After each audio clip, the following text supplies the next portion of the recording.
थांबतो. म्हणजे सगळ्याच जागांवर विजयाचा तुम्हीच दावा करताय, महाविकास आघाडीही दावा करताय. कोणाचा दावा सत्य म्हणायचा? विधान परिषदेच्या निवडणुकीचं आज मतदान आहे. सकाळपासून मतदानाला सुरुवात झालेली आहे आणि आम्ही पहिल्यांदाच सांगितलं की आमचे माहितीचे सर्व उमेदवार हे प्रचंड मताने निवडून येणार आहे. माहितीचे असलेले मतदार प्लस इतर मतदार हे सर्वजण एक संघपणे होऊन महायुतीच्या बरोबर उभे आहेत. आज 11 जागावर मतदान होत आहे.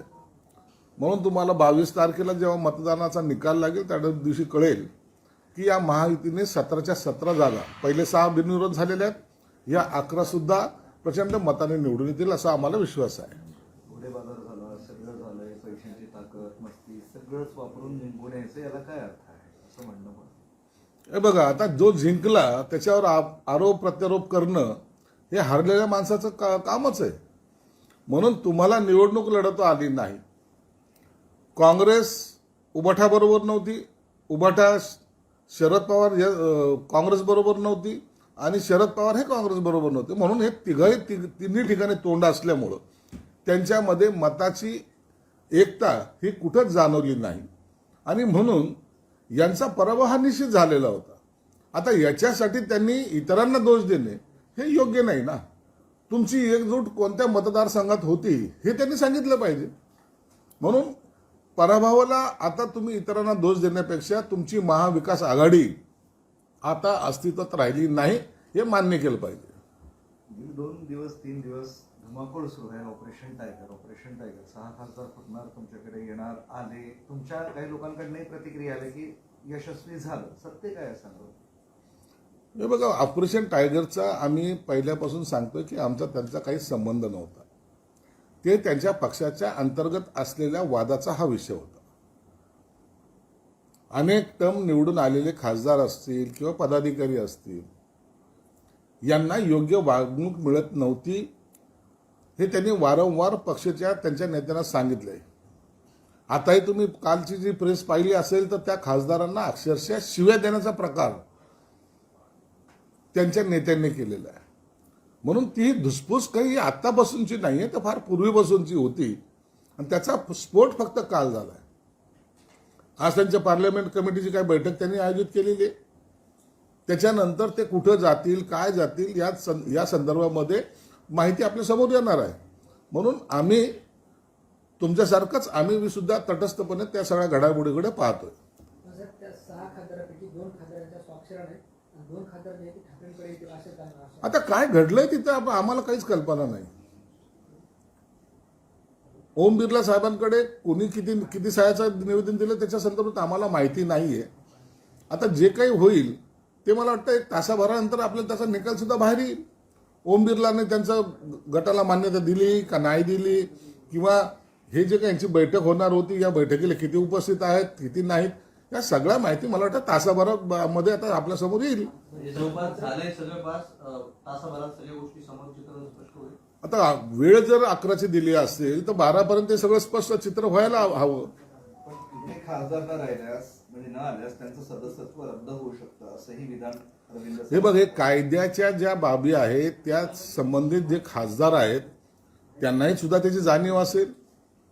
कायदा यांनाच कळतो, कायदा त्यांना कळत नाही, अशातला काही भाग नाही. म्हणून जे होईल त्याला तर फेस करण्याची कदाचित त्यांची तयारी असेल.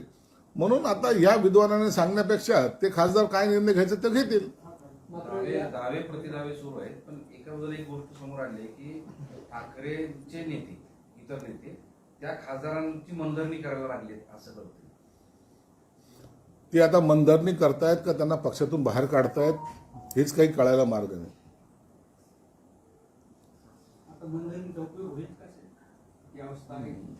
मनधरणीचा उपयोग होईल का नाही होईल हे सर्व आता 1 तासामुळे कळेल. ही चर्चा सुरू असताना एक सोशल मीडियावर 2 नेत्यांचे ट्विट आणि ते मेसेज चर्चेत आहेत. एक तर भास्कर जाधव असं ठेवलं होतं की हजारों अच्छों की रसीद नहीं होती पर एक गलती का पूरा हिसाब रखा जाता है. त्याला उत्तर म्हणून उदय सामंत असं म्हणाले, मोठे मोठे गार केले गंमत मध्ये.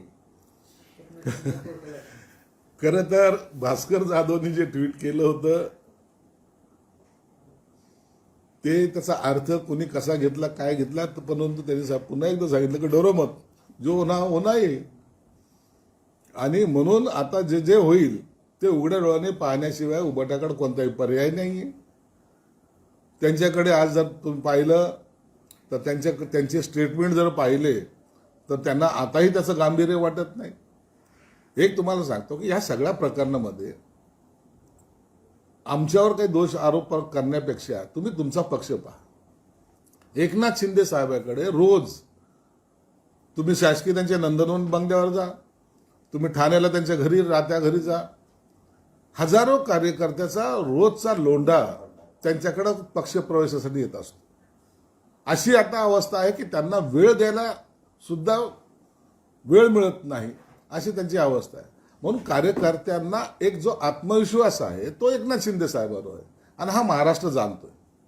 म्हणून त्यांच्याकडे वाढती लोकप्रियता किंवा त्यांची वाढती ताकद हे काही लोकांना खटकते. म्हणून आम्ही त्याच्यावर भाष्य करतच नाहीत. जे जे आम्हाला करता येईल पक्षासाठी आणि पक्ष वाढण्यासाठी ते करण्याचा प्रत्येकाचा प्रयत्न आहे. म्हणून उदय सामंतने सुद्धा हीच गोष्ट सांगितली की आम्ही तर जस्ट करत गेलो आणि ते घडत गेलं आणि हे खरं आहे. म्हणून आजचं जे काही वातावरण ढवळलं जात गेलंय त्याला त्यांचेच लोक कारणीभूत आहे. आमचा त्याच्याशी संबंध नाही हे वारंवार मी सांगितलेलं आहे. त्याच्यात असं आहे की मोठे मोठे गार केले ते मोठे मोठे कोण ते आता लोकांना वाटतं की हे मोठे मोठे कोण आहेत. मोठे मोठे सर्व आले आता त्याच्यात. सर्व ज्यांना अहंकार होता, ज्यांना घमंड होती, ज्यांना असं वाटत होतं की हम बोले सो कायदा, त्या हम बोले सो कायदा आता चालणार नाहीये. तुम्हाला कार्यकर्त्याच्या मताला आदर हा द्यावा लागेल, विश्वासात त्याला घ्यावा लागेल. हे आता या सगळ्या गोष्टीतून स्पष्ट होतंय. संजय राऊत असं म्हणतात की कोणी बेईमानी करणार असेल तर त्याच्या मतदारसंघाचा मात्र राडे करायचे. अरे राडे करायला तिथून निघतं खरं तुम्ही. आता काय कार्यकर्त्याला डोकं फोडायला लावणार आहे? कार्यकर्ते वैतागलेले ते तुमचे डोके फोडतील. आता तुम्ही त्या पक्षाला आता कुलूप तुमच्या हातातच आहे. कधी लावायचं फक्त ही वेळ काळ ठरवा. यांनी पक्ष संपवला, ज्यांनी पक्ष संपवला त्याच्याबद्दलचे आता कॉमेंट्स आता येत आहेत. ऐका, थोडं वाचा. कुणामुळे पक्ष बर्बाद झाला हे लोक कार्यकर्ते सांगतायत. लोकांचे आयुष्य उद्ध्वस्त करणारे, कार्यकर्त्याचे आयुष्य उद्ध्वस्त करणारे या लोकांमुळेच पक्षाची ही दुरावस्था झाली. ठाकरे सेनेचा बालेकिल्ला म्हणजे मराठवाडा होता. आता पूर्णतः शिंदे साहेबांच्या रणनीतीमुळं ढासळून गेलेला आहे. आता काही राहिले अस्तित्व नाही. आता हा जो शिवसेना प्रमुखाला आवडीचा भाग हा मराठवाडा होता. मराठवाड्यामध्ये ताकद शिवसेनेची होती. ती पुन्हा एकदा आम्ही निर्माण करायचा प्रयत्न करतोय. पण ठाकरेंचा आवाज गायबच झाला. बाळासाहेब ठाकरेंबद्दलचा आमचा हा मराठवाडा त्यांचा आवडता शहर जे मराठवाडा होता तो आम्ही टिकवण्याचा प्रयत्न करतो. बाकीचे जे आहेत त्यांनी त्याचा फायदा घेण्याचा प्रयत्न केला. आम्ही बाळासाहेबांचे विचार जागवण्याचा प्रयत्न केला. राऊतांचं जे वाक्य समोर असं आहे, कुठला त्यांना तुडवा असा इशारा राऊतांना. अरे काय तुडवा? यांनाच लोक आता पायाखाली तुडवतील. यांनी प्रत्येक पक्षामध्ये तोंड मारून त्या पक्षाची वाट लावलेली. आज शरद पवारचा गट कुठं आहे विचारा त्यांना. अजितदादा का फुटले? उबाटाचं का असे हाल का झालेत? काँग्रेसमध्ये सुद्धा असे फाटाफूट काढण्याचे प्रयत्न कोणी केलेत?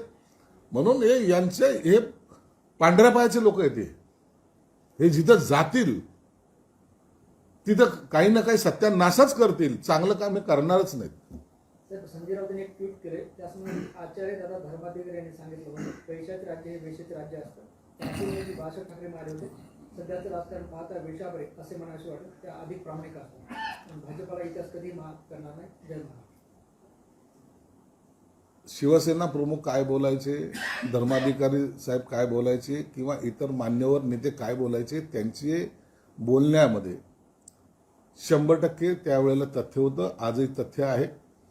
परंतु तुम्ही जे काही तुमच्या तोंडून त्यांच्यात वाक्य घेऊन जे काही बोलायचा प्रयत्न करतायत, स्वतःच्या गिरेबान ज्याला म्हणतात ना, आपल्या मनामध्ये झाकून पहा तुम्ही काय केलेलं आहे. दुसऱ्याला वेश्या म्हणण्यापेक्षा तुम्ही वेश्यावृत्तीच्या पद्धतीने तुम्ही वागतायत हे महाराष्ट्र पाहतोय. म्हणून आता तुम्ही इतरांवर नावं ठेवण्याऐवजी तुम्ही जी दलाली केली ना त्याचा हा झालेला परिणाम आहे. ऑपरेशन टायगरचं तुमचं सक्सेस झालेलं आहे, पण काही आमदार खासदार देखील त्या ठाकरे गटातील नाराज आहे. ऑपरेशन 2.0 काही राबवण्याची पुन्हा तुमचं- अरे बाबा, यांना या धक्क्यातून तर सावरू दे. आता कशाला आणखीन त्यांना दुसरा धक्का देतो? आम्हाला काय कोणते ऑपरेशन करायचं नाही. आमचं ऑपरेशन करणारे माननीय एकनाथ शिंदे साहेब आहेत. ते ठरवतात त्या टायमाला ऑपरेशन करतात आणि सक्सेस करतात. हे महाराष्ट्राला नाही देशाने पाहिलेलं आहे. नाही पण आता आमची ही जी भाषा म्हणजे राऊत म्हणतात धडा शिकवा, अरविंद सावंतही म्हणतात बैमानी करणाऱ्यांना रस्ता सोडवा, बाळासाहेबांचे विचार जिवंत ठेवायचे आणि आज बाळासाहेबांचा विचार आहे. आमची तर लगे आम्ही जेव्हा उठाव केला होता तर आमचं तर बिलकुल डेड बॉडीच ते जाऊ देणार, ऑपरेशन करणार होते डेड बॉडीचं. बोलणं वेगळं हो, तुमच्या बोलण्यामध्ये दम राहिलेला नाही. लोक आता तुम्हाला सुद्धा विचारत नाही. मुंबईमध्ये सेंट्रल रेल्वे स्टेशनवर मराठीत एका कर्मचाऱ्याला विचारलं की माहिती विचारली, पण तो म्हणला की मी नाही बोलणार, हिंदीतच बोलणार, मराठीत बोलू शकणार नाही. हे बघा, काही लोक जाणून बुजून मराठी माणसाला डिचवण्याचा प्रयत्न करतायत. जाणून बुजून तेढ कशी निर्माण होईल याचा प्रयत्न करतायत. मला वाटतं ही मस्ती आम्ही सहन करणार नाही. महाराष्ट्र आहे, मराठीचा आदर हा राखलाच गेला पाहिजे.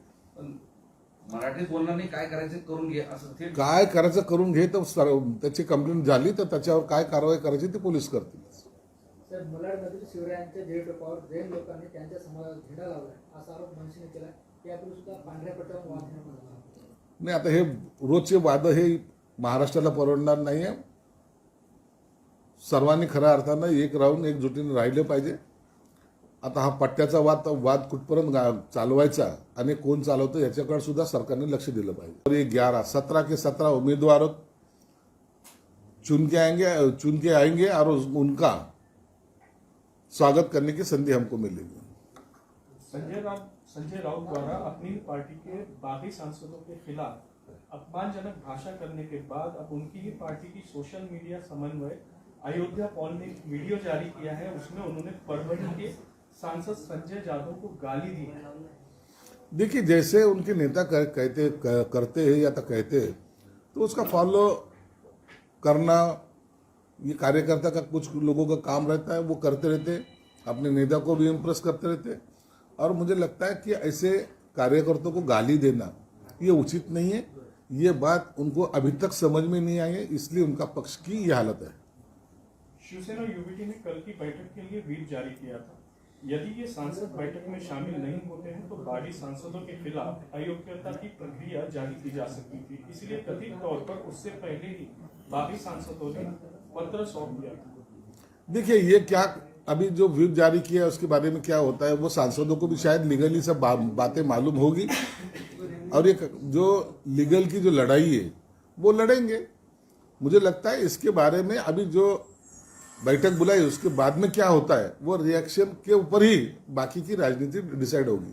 संजय राउत ने एक ट्वीट किया है जिसमें उन्होंने कहा है कि आचार्य दादा धर्माधिकारी ने कहा है कि पैसों का राज वेश्या का राज होता है. बाला साहेब ठाकरे ने कहा था कि वर्तमान राजनीति को देखते हुए ऐसा कहने का मन करता है कि वेश्या बेहतर है. देखिए, बाला साहब ठाकरे साहब का उस टाइम की राजनीति के हिसाब से वो स्टेटमेंट एकदम करेक्ट था. धर्माधिकारी साहब का भी, ये सब लोग बड़े लोग हैं. लेकिन अब फिर जो राजनीति चल रही है ये संजय राउत सरी के दलाल लोग उसमें शामिल होने की वजह से ये घोड़े बाजार चलता है. और ये हर एक के ऊपर ऐसे आरोप लगाने की उनकी हर टाइम की कोशिश रहती है, लेकिन वो उसमें नाकाम रहे हैं. खुद का पार्टी फूटने के बाद उनको समझाने के बजाय वो ऐसे आरोप लगाना ये उनकी हॉबी हो चुकी है. ऑपरेशन टाइगर सक्सेसफुल होते दिखाई दे रहा है. वहीं दूसरी ओर क्या उद्धव ठाकरे साहब का जो नेतृत्व है वो कमजोर क्या कमजोर क्या है, वो कार्यकर्ताओं को सुनते नहीं. तो जो सुनेगा नहीं पार्टी की, जो अपने कार्यकर्ताओं को सम्मान नहीं देगा, उसकी यही हालत होने वाली है. अब मुझे लगता है कि ये अंतिम घड़ी उबाटा के लिए अभी आई है.